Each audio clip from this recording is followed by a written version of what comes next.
Señor, declaramos en esta mañana que como el mar fluye tu amor sobre nosotros en abundancia. Señor, declaramos lo que tu palabra dice: donde está el Espíritu del Señor, allí hay libertad. Y declaramos que el Espíritu del Señor está en este lugar. Y eso significa que la libertad de Cristo comienza a operar en cada uno de los que estamos aquí. Por consiguiente, en el nombre de Jesús, toda obra contraria a la voluntad de Dios se seca en el nombre de Jesús. Toda intención del enemigo de traer perturbación en el nombre de Jesús ahora es anulada. Y la libertad de Cristo comienza a operar. Lo declaramos, lo creemos y lo proclamamos en el nombre de Jesús. Amén. Amén. Amén. Toma tu asiento ahí donde estás. Cerra tus ojos por un instante. Las últimas canciones que cantábamos nos hablaban del amor de Dios. Y este himno tan precioso nos decía: maravilloso es cuando pienso en el amor de mi Dios. Así que tomate ahí unos minutos. Cerrá tus ojos para no perder la concentración, para no distraerte. Pero aún ahí donde estás, pensá de qué manera Dios te amó, de dónde Dios te rescató, qué es lo que Él hizo por ti. Cada uno de nosotros sabe en qué condición estábamos. Y hasta allí llegó Jesús con su amor incomparable. Tal vez estás en este lugar y llegaste y no entendés por qué estás aquí. Quizás circunstancias de la vida te han llevado a llegar hoy a la casa de Dios buscando socorro y ayuda. Quiero decirte, Dios está aquí para extender su mano y alcanzarte con su amor. Quizás pienses que lo que has hecho no tiene perdón. Quiero decirte que Jesús murió en la cruz, ocupó nuestro lugar para darnos salvación, para darte salvación, para darte esperanza. Y hoy es el día de tu salvación. Gracias, Señor. Gracias por tu sangre derramada en la cruz. Gracias por esa libertad y esa sanidad que ganaste en la cruz del Calvario por cada uno de nosotros. Gracias por la libertad que tenemos en ti. Te adoramos, Señor, en el nombre de Jesús. Amén. Levanta tu mano y dale gracias al Señor una vez más.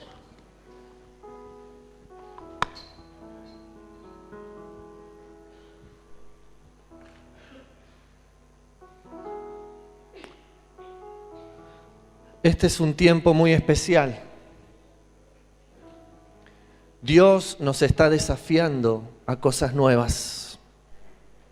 Dios te está desafiando a cosas nuevas. Decile al que tenés al lado: Dios te desafía a cosas nuevas.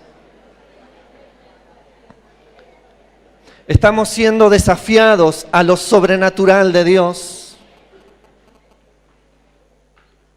Pero ¿qué significa lo sobrenatural? O verdaderamente, ¿qué entendemos cuando hablamos de sobrenatural? quiero decirte en esta mañana que si no comprendemos el verdadero significado, corremos el riesgo de asociarlo con lo místico, errando al propósito de Dios. Por eso es imprescindible prestar atención a cada detalle de lo que vamos aprendiendo y a pedir al Espíritu Santo que nos enseñe.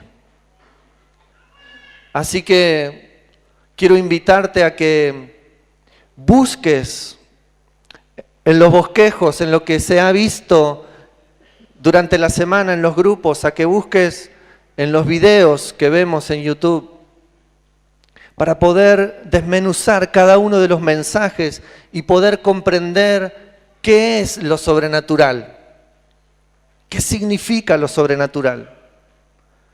Para hacerlo un poquito más sencillo, yo fui al Mataburro, al diccionario. Dice el diccionario que sobrenatural es aquello que está por encima de lo natural.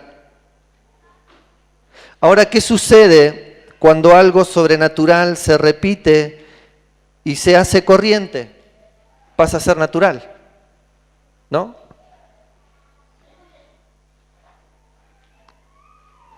Del mismo modo, algo corriente que no se practica, si alguien que no se espera que lo haga, lo hace, pasa a ser sobrenatural. ¿Se entiende? ¿Sí? Por ejemplo, cuando el pueblo de Israel es liberado, ellos salen de Egipto, se abre el Mar Rojo. Es algo sobrenatural. No se abre todos los días un mar. Y no todos los días pasa un pueblo en seco. No sé si lo escuché aquí o en algún lugar, pero alguien dijo que tratando de explicar esto de cómo se abría el Mar Rojo y qué pasaba, algunos estudiosos quisieron minimizar esta obra de Dios y dijeron que bueno, hay algunos lugares en el Mar Rojo donde hay poca agua, entonces puede ser que se corte y pase la gente en seco porque no había agua en ese momento. Entonces un predicador dijo, bueno, entonces el poder de Dios es mayor, porque ¿cómo hizo para ahogar a un ejército sin agua? Allí sucedió algo sobrenatural. Pero después el pueblo entró en lo sobrenatural de Dios. Y Dios empezó a darles comida que caía del cielo. Y empezó a darles agua de la roca. Pero lo sobrenatural se empezó a transformar en algo corriente. Y el pueblo se acostumbró. Y ya empezó la queja y empezó la murmuración. Y aquello que había sido sobrenatural se había hecho corriente. Y había dejado de ser sobrenatural para ellos. Algo común que deja de ser común pasa a ser sobrenatural. Y a veces corremos el riesgo de acostumbrarnos al obrar de Dios. Y a veces hasta nos transformamos en caprichosos, pidiendo a Dios que obre, que obre, que obre, sin avanzar, sin crecer en el conocimiento de Dios. Esto es una breve introducción para ver la última enseñanza de Jesús a sus discípulos y una llave para desatar lo sobrenatural en este tiempo para nuestra vida. Te invito a que busques Juan capítulo 13.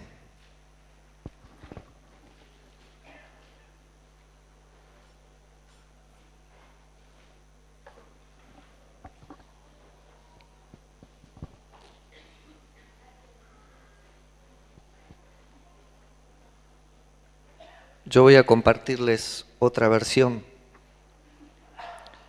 pero ténganlo ahí en su Biblia, como siempre me gusta decir, por si alguno alguna vez no lo escuchó.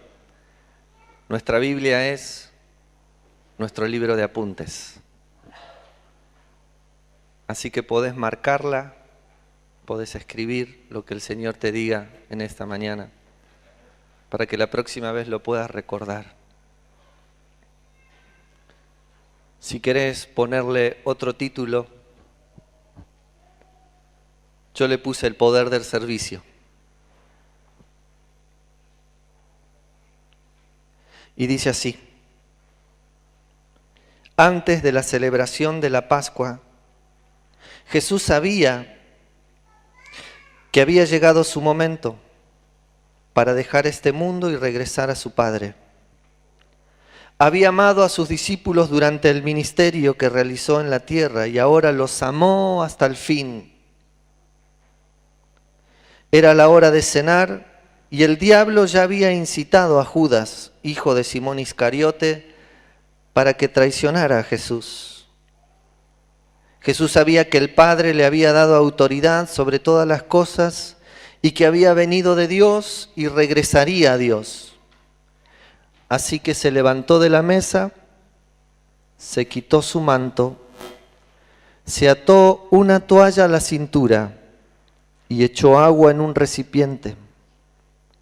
Luego comenzó a lavarles los pies a los discípulos y a secárselos con la toalla que tenía en la cintura.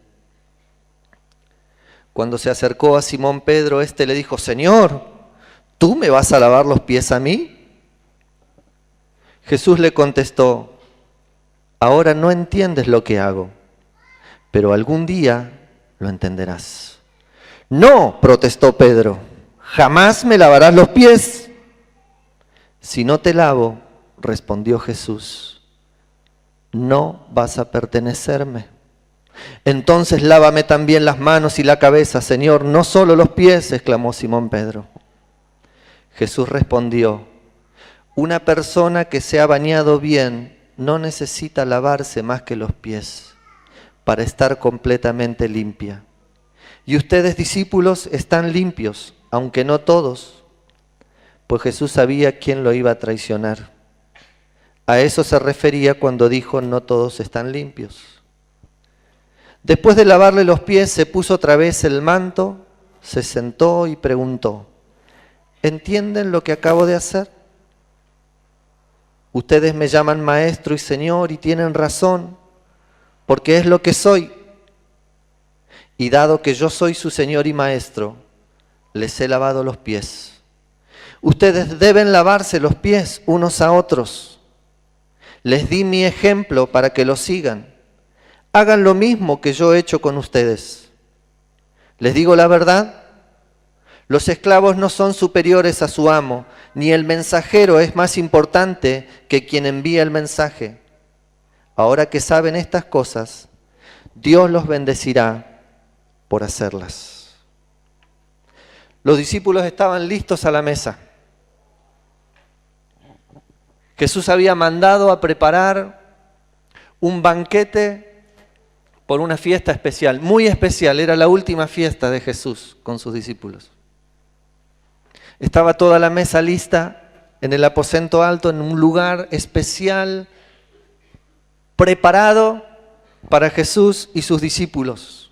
Estaban listos, pero algo olía mal. Algo no... Se había salido de la organización. Algo pasaba que no estaba bien. Si bien estaba toda la mesa preparada, estaba todo el ceremonial, porque en la fiesta de Pascua se hace todavía un ceremonial con los alimentos. Estaba todo listo, pero algo no olía bien. Y no era precisamente la comida.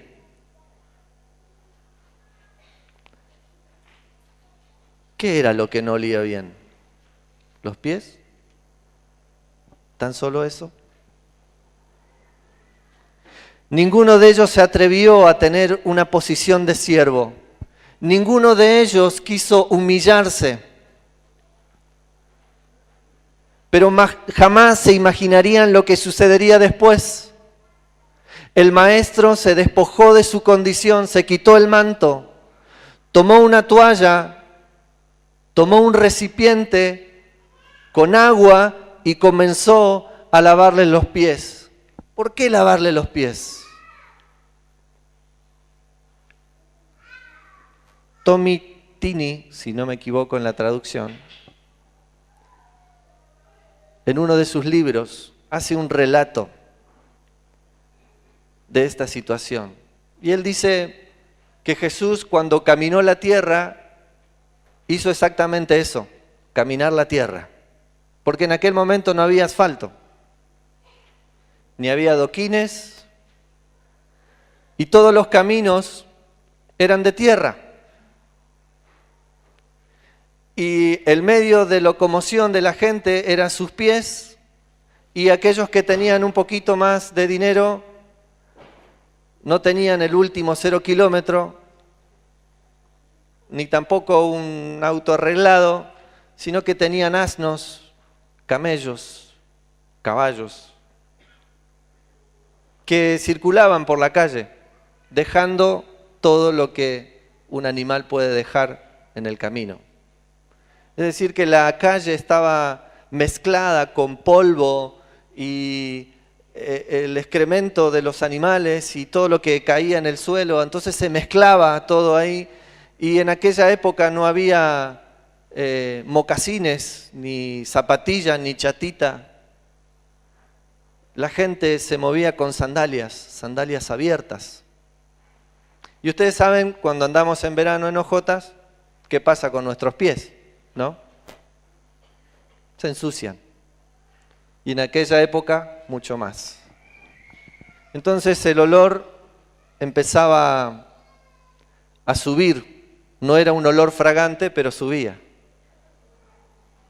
Entonces algo que sucedía en la casa, que cuando se hacía la fiesta o alguna invitación, era que había un siervo, por lo general el siervo era el aprendiz de siervo, ni siquiera era siervo, era el que empezaba a servir, ¿sí? Era el más bajo de todos, se le destinaba para estar a la entrada en la puerta, y a medida que la gente iba pasando, se descalzaban y él le lavaba los pies, con todo lo que había en los pies, ¿sí? No había eficien, ni ninguna de esas cremitas que sacan los hongos hoy, ¿sí? Así que el siervo conocía bien los pies, los conocía por los pies a la gente, ¿no? ¿Por qué era necesario lavar los pies? Porque en aquel momento tampoco habían mesas para comer. La gente se sentaba en almohadones en el piso, hay países que todavía lo hacen, y la comida estaba a la altura de los pies.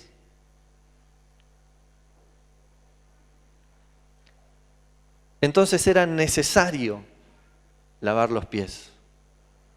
Era necesario que alguien estuviera ahí e hiciera este acto de servicio por el bien de la fiesta, por el bien de los convidados. Alguien tenía que tomar el lugar. Pero aquí se habían olvidado de este detalle.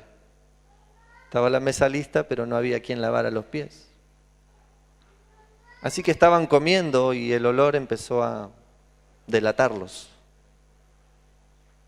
Yo tal vez me imagino a los discípulos mirándose el uno al otro, ¿no? ¿Fuiste vos? ¿Fui yo? Porque siempre el otro tiene la culpa, ¿no? ¿Cómo te olvidaste? Pero bueno, se ve que Jesús, con su mirada de amor, si vemos en el relato, dice que los amó hasta el fin. Entonces tomó este pequeño incidente para enseñarles algo. La última enseñanza que nos dejó Jesús. La última enseñanza. Y que también es un deber. Y que muy pocas veces lo hacemos, pero que es tan importante. Jesús se sacó su manto de maestro, tomó su toalla, tomó la palangana y empezó a lavar los pies de sus discípulos. Seguramente ellos no entendían nada. ¿Qué está pasando acá? Seguramente se recriminaban el uno al otro. ¿Cómo te olvidaste? ¿Te tocaba a vos? No, me tocaba a mí. No, vos. Pero en ese momento Jesús empezó a lavar sus pies hasta que llegó a Pedrito. Y Pedro tuvo una reacción que cualquiera podríamos tener, ¿no? ¿A mí, Señor? ¿Vos me vas a lavar los pies? Jesús le hace una declaración importante. Si no te dejas lavar los pies, no vas a ser mi discípulo, dice otra versión. ¿Querés estar conmigo? Sacándose las sandalias. Y después se fue al otro extremo, ¿no? Lavame todo, no. Jesús le dijo, muchachos, ustedes se prepararon para venir. Están limpios. Pero es necesario que solamente le lave los pies. Sin dudas, el trajín diario, las preocupaciones, los roces, pequeñas discusiones, amarguras, van ensuciando nuestros pies, nuestro caminar diario. Y puede pasar que vengamos a la mesa sin percatarnos de que algo no anda bien, sin darnos cuenta que el olor nos delata. Miramos al frente y pensamos que este o aquel huele mal, cuando en realidad estamos todos en la misma condición delante del Maestro. Estamos a la mesa de Dios. Estamos a la mesa de nuestro Señor. Y quizás en el trajín diario algo no huele bien. Pero Jesús toma este incidente para enseñarnos que el poder, que lo sobrenatural, que los milagros y prodigios, que son solo señales, nada más que eso, no radica en esto. El poder está en amar como Cristo amó, en servir como Él sirvió. ¿Y cómo lo hizo? Se despojó de toda condición, se humilló aún hasta la muerte, tomó la posición de siervo, dice, los amó hasta el final. Y no tuvo ningún problema en dejar de ser por un instante el gran maestro para ser el último de los siervos y poner su vida por los que amaba.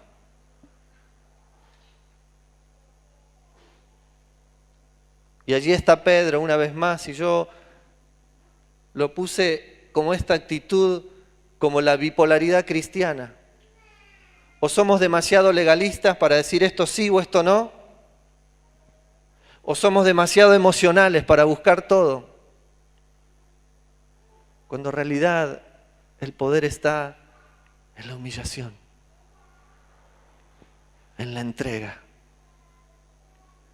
Jesús se despojó y dijo, ustedes deben hacer lo mismo, despojarse y servir. Jesús le dijo a Pedro, si no te lavo, no vas a ser de los míos. Si queremos caminar en la vida cristiana, tenemos que aprender de la importancia del servicio y de la entrega y de la humillación para ser parte de Jesús. Si no te lavo, no vas a ser mi discípulo. Todos sabemos la historia y sabemos que Pedro en algún momento negó a Jesús y Jesús le dio una oportunidad, pero en esta no había oportunidad. En esta no hay segunda oportunidad. Si no estamos dispuestos a servir, si no estamos dispuestos a humillarnos unos a otros, no hay segunda oportunidad. Para una negación tal vez sí, pero para la humillación y servicio, no. Si no te lavo los pies, no tenés parte conmigo. Si no tenés la misma actitud, no puedes ser mi discípulo.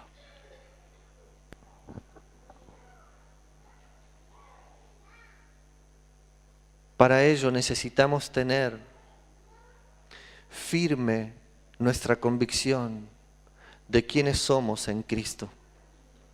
Dice el relato que Jesús sabía de dónde venía y a dónde iba. Por eso se levantó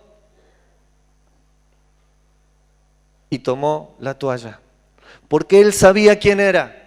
Es importante saber quiénes somos en Cristo Jesús. No en quién somos para una persona o para la otra. No estamos para agradar a la persona, estamos para agradar a Dios, para servirle a Él. Es cierto, lo hacemos a través de una persona o de otra, pero estamos para agradar a Dios, no para agradar al hombre. Por eso es importante esta actitud de humillación, tener firme mi convicción de quién soy en Cristo Jesús. Y por otro lado, ser lo suficientemente humildes para reconocer que necesitamos la gracia y el favor de Dios todos los días. Que en nuestro caminar nuestros pies se ensucian. Por eso, estar dispuestos a ser lavados y a lavar los pies también. Lavar los pies no es cubrir la falta de un hermano. Lavar los pies no es tapar el pecado de un hermano, es ayudarlo a que sea libre. Es acompañarlo en su crecimiento. Pero es importante también que cuando cometemos un error, estemos dispuestos a que se vea la suciedad para ser limpiada. Y eso es lo difícil. ¿Me lavarás los pies a mí? Si no lo hago, no tendrás parte conmigo. Quiero invitarla a que busque Gálatas, capítulo 5.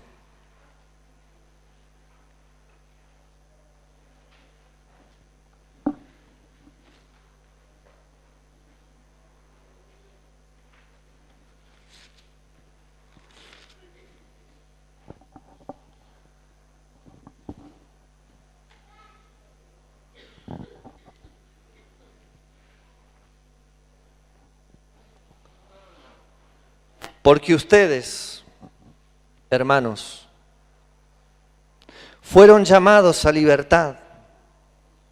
Solamente que no usen esta libertad como ocasión para el pecado, sino sírvanse por amor los unos a los otros.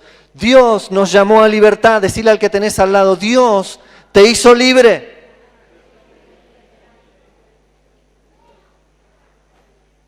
Pero esa libertad no es para malgastarla en nuestros deseos y en nuestras pasiones.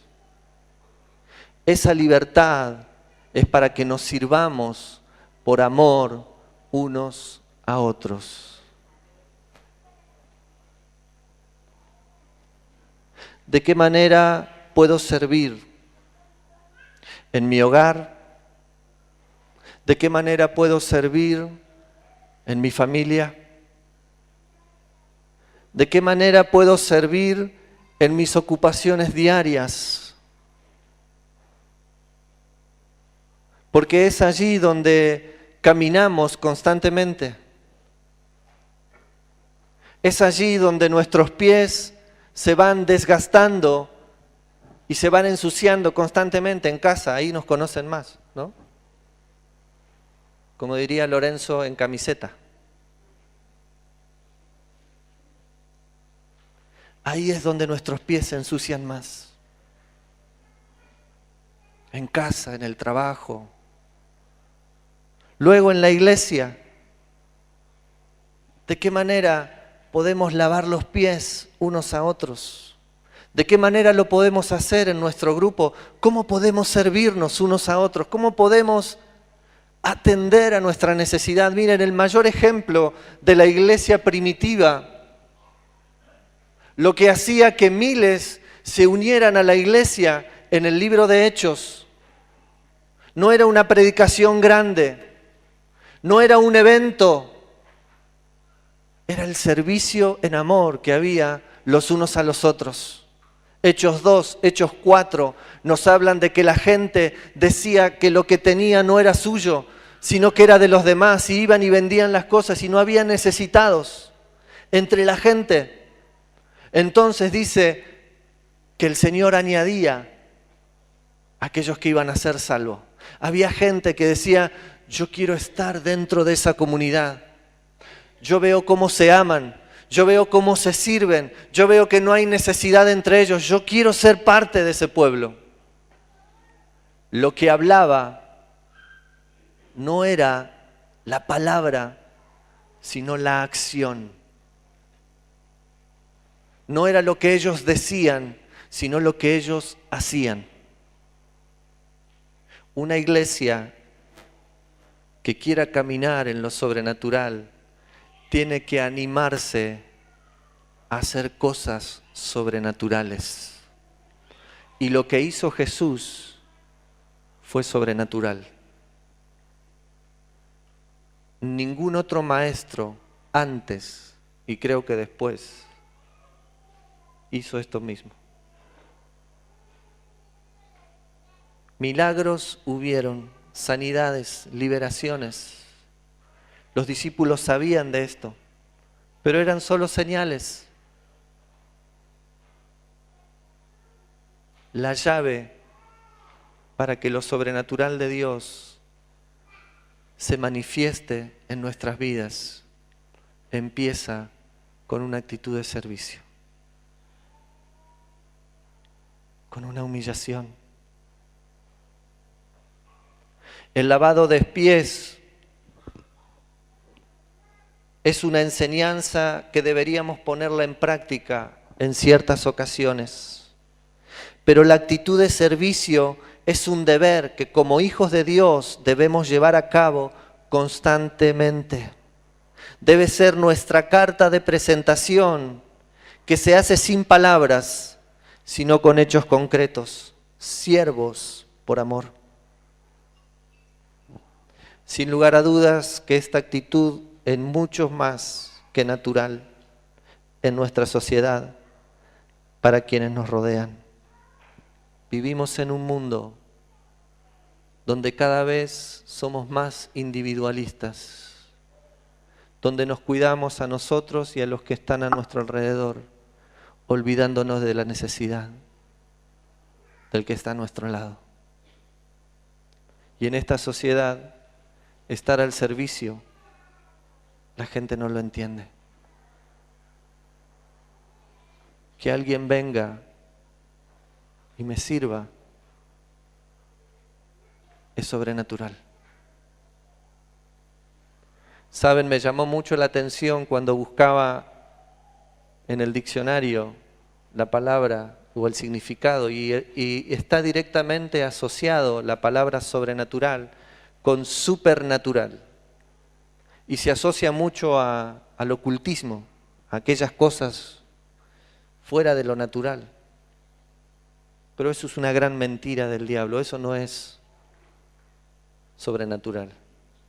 Sobrenatural hoy es servir. Sobrenatural hoy es estar a disposición de quien lo necesite. Entonces las señales, los milagros van a venir, porque hay un pueblo que se humilla y está dispuesto a servir. Filipenses capítulo 2. Y con esto vamos terminando la primera parte.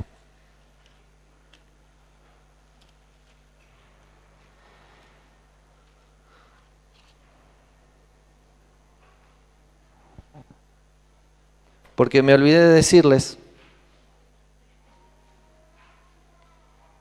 este mensaje tiene dos partes.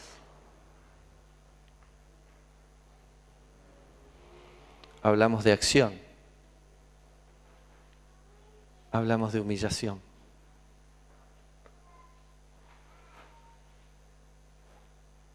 Filipenses 2. Por tanto, si hay alguna consolación en Cristo, si algún consuelo de amor, si alguna comunión del Espíritu, si algún afecto entrañable, si alguna misericordia, completen mi gozo, sintiendo lo mismo, teniendo el mismo amor, unánime, sintiendo una misma cosa.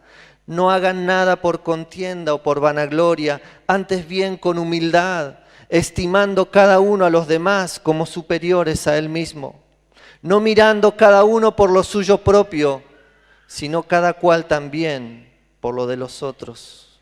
Versículo 5.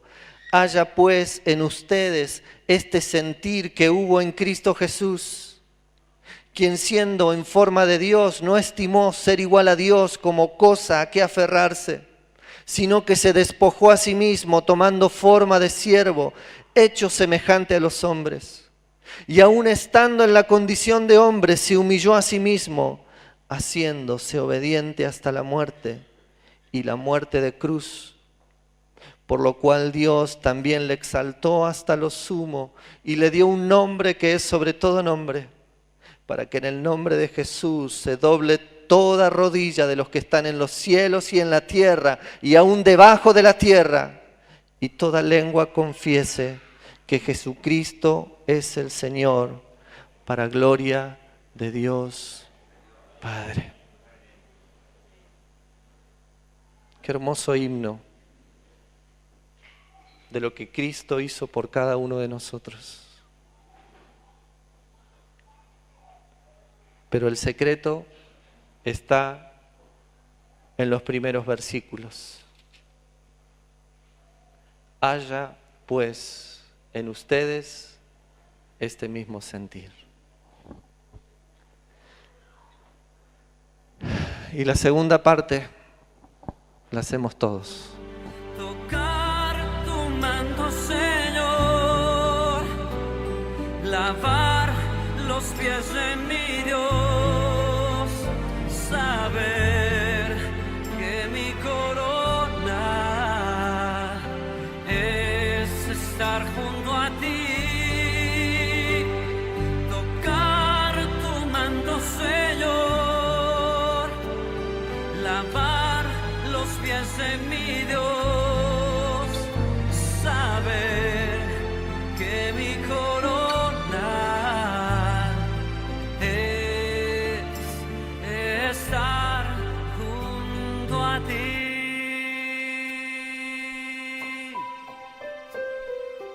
Junto a tus pies me envuelve la paz, cuerdas de amor capturan mi ser. Junto a tus pies tu voz atraviesa mi alma y mi ser, que tanto te anhelo.